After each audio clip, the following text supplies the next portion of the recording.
gentlemen, today I, Sagnik Anupam, am going to speak against the motion, school education should be made free and compulsory for all children across the world.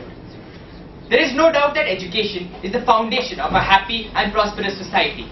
It is only through education that we can hope to create a better world where everyone is free of hunger and poverty. I agree with my friends on the value of education. But how do we provide quality education to all?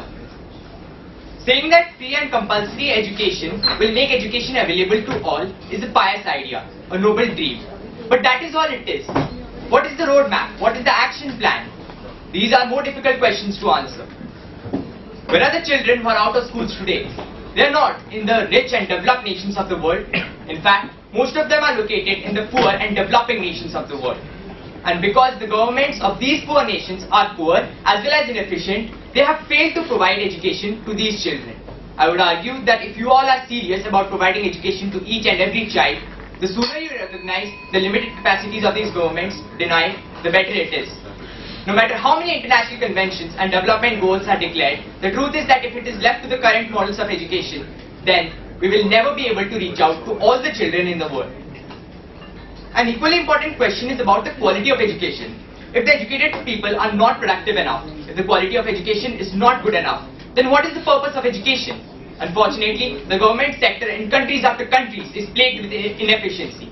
There is a problem of accountability, a problem of lack of incentives, a question on absentee teachers, as well as the low expenditure on education overall. There's a problem with quality. But then if you give free education to everyone, that means public and private becomes the same thing.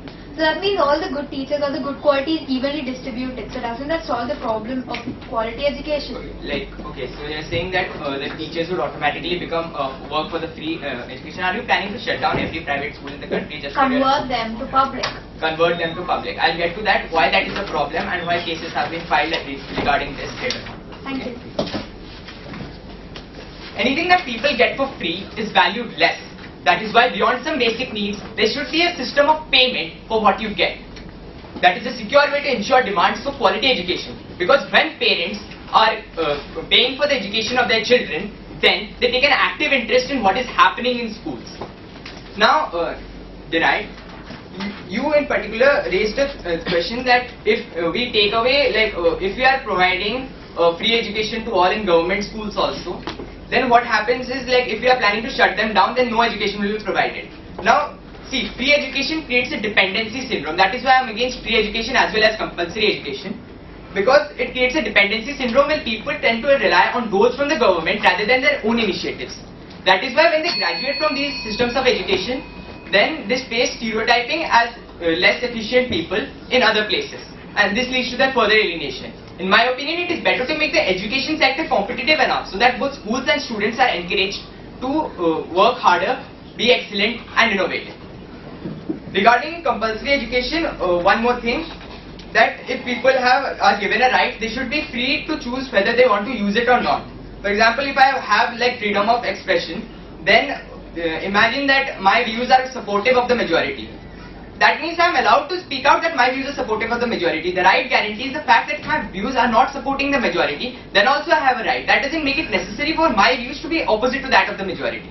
So similarly for education, there should be a choice whether I want to go to school or not. It cannot be imposed on me. I can choose to go to workshops and other places as well.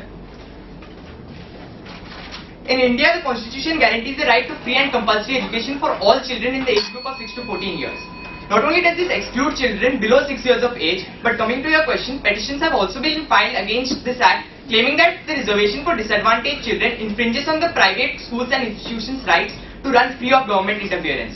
This education that we are speaking about is mandatory and needs to be provided free of cost. So this results in losses for non-state actors like private schools and institutions, while the government schools continue to provide low quality education in their own government schools. Finally, I would like to say that education is too important an issue to be left at the hands of governments and politicians. In my opinion, there should be a diverse set of solutions and freedom of choice for each and every child to get high quality education. Thank you.